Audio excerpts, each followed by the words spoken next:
ವೀಕ್ಷಕರೇ, ಮೈಸೂರಿನಲ್ಲಿ ಒಂದು ಘನಘೋರ ಕೃತ್ಯ ನಡೆದು ಹೋಗಿದೆ. ಅದೇನಂತ ಹೇಳಿದ್ರೆ, ನಾಳೆ ಹಸೆಮಣೆ ಏರ್ಬೇಕಿದ್ದಂತಹ ಯುವತಿ ಹಾಗೂ ಅವರ ಅಪ್ಪ ಅಮ್ಮ 3 ಜನನು ಕೂಡ ಈ ಒಂದು ಲೋಕವನ್ನ ಬಿಟ್ಟು ಹೋಗ್ಬಿಟ್ಟಿದ್ದಾರೆ.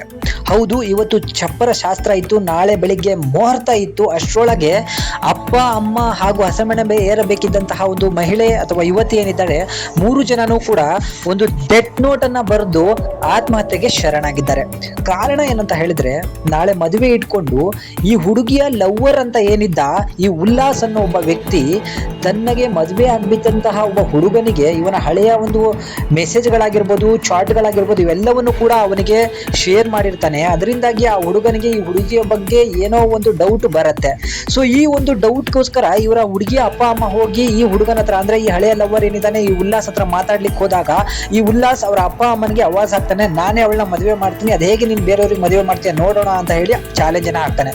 ಇದಕ್ಕೆ ಹೆದರಿದಂತಹ ಈ ಅಪ್ಪ ಅಮ್ಮ ಮತ್ತು ಮಗಳು 3 ಜನನೂ ಕೂಡ ನನ್ನ ಮರ್ಯಾದೆ ಹೋಯ್ತು, ನಾಳೆ ಮದುವೆ ಇಟ್ಕೊಂಡು ಇವನು ಈ ರೀತಿ ಮಾಡ್ತಿದ್ದಾನೆ, ನಾಳೆ ಮದುವೆಯಲ್ಲಿ ಬಂದು ಮದುವೆನ ನಿಲ್ಲಿಸ್ಬಿಟ್ರೆ ನನ್ನ ಮರ್ಯಾದೆ ಹೋಯ್ತು, ಮರ್ಯಾದೆ ಇಲ್ಲದೆ ನಾನು ಏನಕ್ಕೆ ಬದುಕಬೇಕು ಅಂತ ಹೇಳಿ 3 ಜನನೂ ಕೂಡ ಡೆತ್ ನೋಟ್ ಅನ್ನ ಬರೆದು ತಮ್ಮ ಪ್ರಾಣವನ್ನ ತೆಗೆದು ಹಾಕೊಂಡಿದ್ದಾರೆ.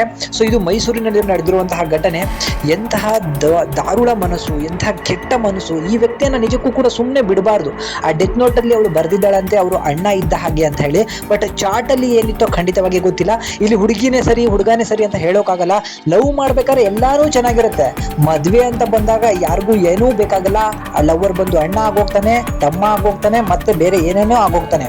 ಅದಕ್ಕೆ ಎಲ್ರಿಗೂ ಕೂಡ ನಾನು ಹೇಳೋದು ಅಂತ ಕಿವಿ ಮಾತು, ಲವ್ ಮಾಡೋಕ್ಕಿಂತ ಮುಂಚೆ 1000 ಬಾರಿ ಯೋಚನೆ ಮಾಡಿ, ಮುಂದೆ ನಿಮ್ಮ ಅಪ್ಪ ಅಮ್ಮನ ಜೀವನೂ ಕೂಡ ನಿಮ್ಮ ಬಳಿ ಇರುತ್ತೆ ಅನ್ನೋದು ನನ್ನ ಉದ್ದೇಶ. ಏನೇ ಆಗ್ಲಿ, ಈಗ 3 ಜನ ಸಾವಿಗೂ ಕೂಡ ನ್ಯಾಯ ಸಿಗ್ಲೇಬೇಕು. ಈ ಉಲ್ಲಾಸ್ ಏನ್ ಅವರಿಗೆ ಈಗ ಬ್ಲಾಕ್ ಮೇಲ್ ಮಾಡಿದ್ದಾನೆ, ಇವನಿಗೆ ಕಠಿಣ ಶಿಕ್ಷೆ ಆಗ್ಲೇಬೇಕು ಅನ್ನೋದು ನನ್ನ ವಾದ. ಸೊ ಇದರ ಬಗ್ಗೆ ನಿಮಗೆ ಏನ್ ಅನ್ನಿಸ್ತು? ಇದರ ಬಗ್ಗೆ ಹೆಚ್ಚಿನ ಮಾಹಿತಿ ನಿಮ್ಮ ಹತ್ರ ಏನಿದೆ ಅದನ್ನು ದಯವಿಟ್ಟು ಕಮೆಂಟ್ ಮುಖಾಂತರ ನಮ್ಮ ಎಲ್ಲ ವೀಕ್ಷಕರಿಗೆ ತಿಳಿಸಿ. ಧನ್ಯವಾದಗಳು.